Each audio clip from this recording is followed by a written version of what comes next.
मराठा आरक्षणासंदर्भात मागासवर्गीय आयोगाने उच्च न्यायालयात प्रतिज्ञापत्र सादर केलेलं आहे आणि त्याची सुनावणी येत्या 5 ऑगस्ट रोजी होती आहे।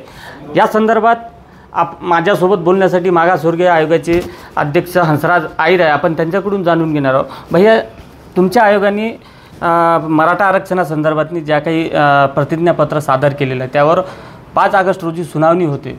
काय त्या प्रतिज्ञापत्रात असं आहे महोदय, हे राज्य मागासवर्गीय आयोगाचं ते प्रतिज्ञापत्र असतं। 2021 पासून हा एक विषय असा आलेला आहे की ज्या ज्या जातींना ओबीसीमध्ये घ्यायचं असेल ते राज्य सरकारच्या आयोगाला अधिकार आहेत सर्वे करण्याचे, त्याचा अहवाल सादर करून ते जातींना ओबीसीमध्ये घेण्याकरता प्रस्ताव देत असतात।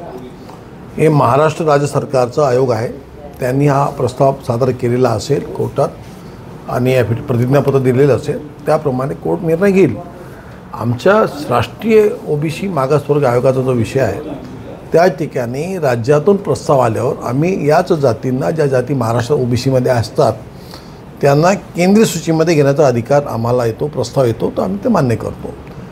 कदाचित आपण जे म्हणतात आपल्या राज्य सरकारच्या आयोगाबद्दल आपण प्रश्न विचारलेला असला तरी पण एकूण राज्य सरकारचा निर्णय असतो, हा आयोगाच्या म्हणण्यावर तो निर्णय होईल, कोर्ट त्याला मान्य करेल।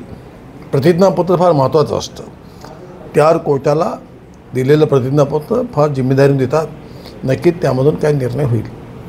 मराठा समाजामध्ये सगळ्यात जास्त शेतकऱ्यांनी आत्महत्या केलेली आहे। मराठा समाजाला खरंच आरक्षणाची गरज आहे असं वाटते?